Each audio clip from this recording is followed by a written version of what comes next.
এ বিষয়ে আরও জানাতে হাইকোর্ট চত্বর থেকে যুক্ত হচ্ছেন সহকর্মী খান আলামিন। আলামিন, আমরা যেটি জানছিলাম যে এই এখন পর্যন্ত হাইকোর্ট প্রাঙ্গণ থেকে 7 জন শিক্ষার্থীকে আটক করা হয়েছে। এই সংখ্যাটি এখন পর্যন্ত 7 জনই রয়েছে কিনা জানাবেন এবং জানাবেন যে আসলে এই ছাত্রদেরকে ঠিক কী কারণে গ্রেফতার করা হয়েছে। একটু বলে দিই যে এখন কিছুক্ষণ আগে যারা এই সুপ্রিম কোর্টের মাজারগেট এলাকায় ছিলেন, শিক্ষার্থী কিংবা মানবাধিকার কর্মী, আইনজীবী যারা ছিলেন তাদেরকে সরিয়ে দেওয়ার জন্য পুলিশ এবং বিজিবি পক্ষ থেকে বারবার মাইকিং করা হচ্ছিল। তো সেই মুহূর্তে আমরা দেখলাম যে যারা ছাত্র আছে এবং যারা বিভিন্ন জায়গা থেকে এসেছেন এই আজকের যে মার্চ ফর জাস্টিস কর্মসূচিতে অংশ নেওয়ার জন্য, তারা এখানে জড়ো হয়ে পুলিশের বিরুদ্ধে এবং বিজিবির বিরুদ্ধে নানান ধরনের স্লোগান দিচ্ছেন। দর্শক, এই দৃশ্যগুলি দেখতে থাকুন। পাশাপাশি আমি সকাল থেকে কি ঘটেছে এই সুপ্রিম কোর্ট প্রাঙ্গণ এলাকায় মার্চ ফর জাস্টিস কর্মসূচিকে ঘিরে সেগুলি যদি বলি।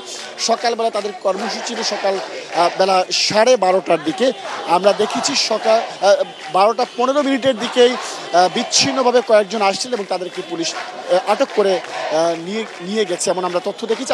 আমরা নিজের হাতে গুনেছি 7 জনকে পর্যন্ত নিয়ে যাওয়া হয়েছে। পুলিশের পক্ষ থেকে এখন পর্যন্ত আনুষ্ঠানিকভাবে স্টেটমেন্ট কোনো দেওয়া হয়নি যে কতজনকে আটক করা হয়েছে, কেন আটক করা হয়েছে সে বিষয়গুলো বলা হয়নি।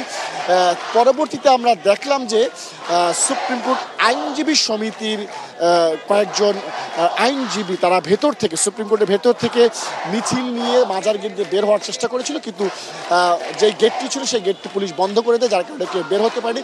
সেখান থেকে তারা নানান ধরনের বক্তব্য, স্লোগান, মিছিল তারা করেছে। পাশাপাশি আমরা দেখেছি যে কয়েকজন শিক্ষার্থীকে যখন পুলিশ আটক করে এবং আটক করার পরে প্রিজন ভ্যানে তুলে কয়েকজন আইনজীবী এখানে ছিলেন, এই মাজার গেটের বাইরে অবস্থান করছিলেন। তারা পুলিশের যে প্রিজন ভ্যান কিনে পুলিশ যেই গাড়িতে করে আটক আসামিদেরকে নিয়ে যাওয়ার চেষ্টা করছে সেই গাড়িটির পথ রুদ্ধ করে দেয়, যার কারণে সেই গাড়িটি যেতে পারেনি। দীর্ঘ 1.5 ঘন্টার মতো তারা রুদ্ধ করে রাখে। তারা পুলিশের কাছে জানতে চায় যে কেন এই শিক্ষার্থীদের আটক করা হয়েছে, সেই বিষয়টি যদি তাদেরকে স্পষ্ট করে ব্যাখ্যা করা হয়, নতুবা শিক্ষার্থীদের যেন ছেড়ে দেয়, এই দাবি নিয়ে এই বক্তব্য নিয়ে তারা সেখানে অবস্থান করে। এবং পাশাপাশি আমরা দেখি যে যারা আন্দোলনের ডাক দিয়েছেন, কর্মসূচির ডাক দিয়েছেন, ঢাকা বিশ্ববিদ্যালয়ের কার্জন হলের প্রান্ত থেকে তারা মাজার গেট এলাকার দিকে আসতে থাকেন। পরবর্তীতে পুলিশ সেখানে শিশু একাডেমি রয়েছে, শিশু একাডেমির সামনে তাদের পথ আটকে দেয়। সেখানে প্রায় 1000 খানেক শিক্ষার্থী এবং তাদের সাথে ঢাকা বিশ্ববিদ্যালয়ের 20-25 জনের মতো শিক্ষকও ছিলেন। সেখানে পুলিশ তাদেরকে বাধা দিলে তারা সেখানে বসে যান রাস্তার মধ্যে এবং সেখানে শিক্ষকরা বক্তব্য রাখেন, শিক্ষার্থীরা নানান দাবি দেওয়ার কথা বলেন এবং পাশাপাশি বলেন যতক্ষণ পর্যন্ত যাদেরকে আটক করা হয়েছে এবং যারা এই মাজার গেট এলাকায় পুলিশের গাড়িতে আটক অবস্থা রয়েছে তাদেরকে যতক্ষণ পর্যন্ত ছেড়ে দেওয়া না হবে ততক্ষণ পর্যন্ত তারা পথ ছাড়বেন না, এই দাবিটি জানান। পুলিশ নানানভাবে বোঝানোর চেষ্টা করে তাদেরকে রাস্তা ছেড়ে দেওয়ার জন্য শেষ পর্যন্ত নেগোসিয়েশন হয় এমনটাই যে 2 জন শিক্ষক এসে তাদের যে আটককৃত শিক্ষার্থীরা রয়েছে তাদেরকে ছাড়িয়ে নিয়ে যাবেন, তাহলেই তারা পথ ছেড়ে দেবেন। শেষ পর্যন্ত আমরা দেখলাম আইনজীবীদের বাধা, ছাত্র শিক্ষকদের বাধা, সব কিছু মিলিয়ে পুলিশের কাছে তখন 2 জন শিক্ষার্থী আটক ছিল। আর এর আগে যারা আটক হয়েছিলেন তাদেরকে পুলিশ থানায় নিয়ে গিয়েছিল।